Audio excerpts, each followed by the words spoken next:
as the wildfires in California closed in on his home, Pastor Phil Hotsenpiller's family was told they only had minutes to evacuate their home. And to cope with the struggle, the pastor relied, of course, on his faith.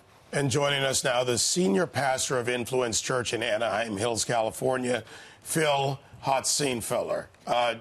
Pastor, just an absolute pleasure to have you here. Your faith and the faith of your congregation and this fire, just tell us about that. Well, you know, it was kind of an odd situation because I was on a plane to Pittsburgh to do some TV interviews. So my wife texted me and said, "We have 5 minutes to get out of the house. What do you want?" And it was amazing, you know, how it changes your whole outlook on life. Because I thought of, well, I want family photos. I want the flag of my father that was draped at his Arlington funeral. And you just kind of go through the basics of life, but you realize that when it all comes down to it, we have everything because we have our family, we have our life, and whatever happens is really in God's hands. And you've written a beautiful op-ed for FoxNews.com. I want to read our audience just a portion of it. You say, "I get it. Moral evil can be explained by the free will of man, but much of the things we face are not a result of our free will. So where do I go from here?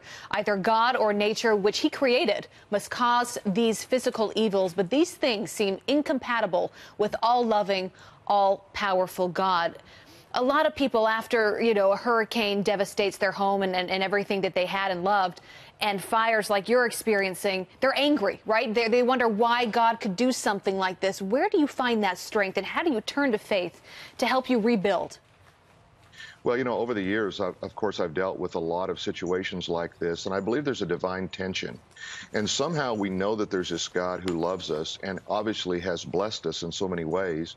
But at the same time, we have this tension of the fullness and the not yet always abides with us. And I think that's where our faith really grows, is in that tension. And when we try to deny that tension, then we move into anger, we move into bitterness, we question the character, the nature of God himself. Pastor Phil, I want to ask you this quickly. What do you say to all the folks there in California who are undergoing the same thing that, unfortunately, your family did? I think, you know, community is important. Love one another. We live in a cul-de-sac that's really multi-ethnic and multi-religious. And we just love, you know, we love our Muslim neighbors, we love our Buddhist neighbors, and we try to show the love of Christ to everyone. And I think love never fails. It's what the Bible says.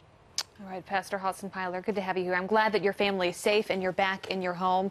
We're hoping the best for everyone else out there.